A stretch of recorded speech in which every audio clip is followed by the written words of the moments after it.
স্পন্সরের একটা শ্রীমতী দরবারে যে আয়োজিত হচ্ছে একটা কম্পিটিশন, সেটাতে আমি একজন প্রতিযোগী। আমি প্রাদেশিক একটা রান্না করে দেখাবো, যেটা হচ্ছে দেশাত্মবোধক একটা রান্নার প্রতিযোগিতার আয়োজন করেছে শ্রীমতী দরবার। সেখানে পাঞ্জাবি যে রান্না করে দেখাবো সেটা হলো পাঞ্জাবি ডাল তড়কা। এবার পাঞ্জাবি ডাল তড়কাটা যদি আপনাদের ভালো লেগে থাকে অবশ্যই লাইক, শেয়ার, কমেন্টস করার অনুরোধ রইল এবং শ্রীমতী দরবার চ্যানেলটিকে সাবস্ক্রাইব করতে ভুলবেন না।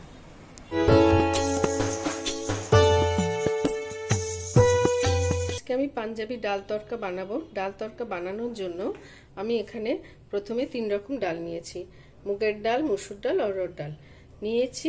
এইখানে হচ্ছে পেঁয়াজ, টমেটো কুচি, এখানে পেঁয়াজ কুচি আর রসুন কুচি নিয়েছি।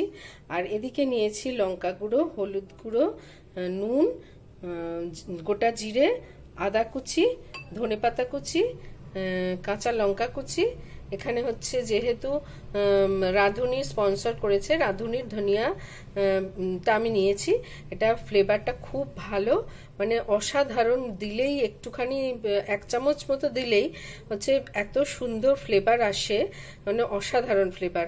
আমি সেইটা ধনিয়াটা দেব। আর এখানে নিয়েছি ঘি। ঠিক আছে,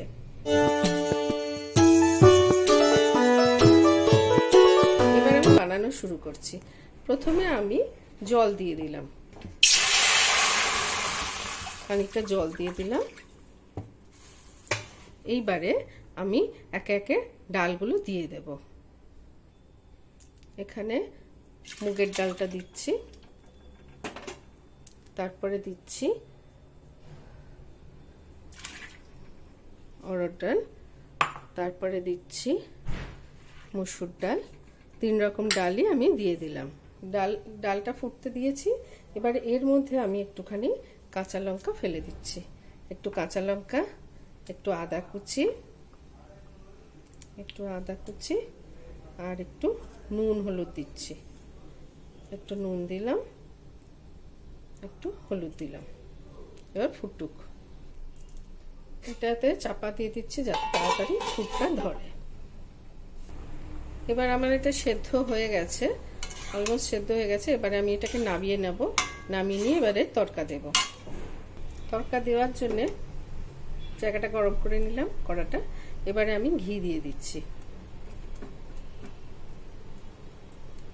এবারে আমি 3 চামচ মতন ঘি দিয়ে দিলাম। 3 চামচ মতন ঘি দিয়ে দিলাম।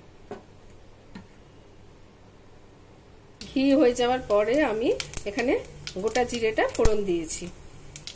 এবারে আমি এর মধ্যে পেঁয়াজ আর রসুনের যে কুচিটা করে রেখেছিলাম সেটা দিলাম। পেঁয়াজ রসুন কুচিটা ভাজতে ভাজতে একটু লালচে হলে তারপরে এবারে আমি এর মধ্যে টমেটো কুচি আর কাঁচা লঙ্কা কুচিটা দিয়ে দিলাম।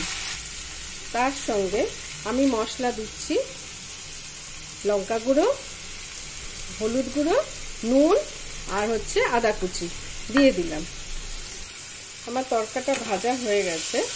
এইবারে আমি তড়কার এই মশলাটা, টমেটো, রসুন, পেঁয়াজ, আদা কুচি, এগুলো আমি ভাজা হয়ে গেছে। এবারে আমি এটাকে তড়কার মধ্যে, এটার মধ্যে দিয়ে দেব। এটা আমি দিয়ে দিয়েছি। এবারে একটুখানি নেড়ে ছেড়ে আমি এটা হয়ে যাবে। এইবারে শেষে আমি দিচ্ছি, অলমোস্ট শেষে আমি দিচ্ছি যেটা রাঁধুনি স্পন্সর করেছিল ধনে গুঁড়ো, সেটা আমি 1 চামচ মতো দিয়ে দিচ্ছি। 1.5 চামচ মতো দিয়ে দিচ্ছি। এতে মানে দ্বিগুণ ফ্লেভার চলে আসবে। পাঞ্জাবি ডাল তড়কা আমার রেডি। এবারে আমি গ্যাসটাকে বন্ধ করে দিলাম, দিয়ে একটু ধনেপাতা ছড়িয়ে দিচ্ছি। ব্যাস আমার তৈরি। এই যে আমার পাঞ্জাবি ডাল তড়কা রেডি।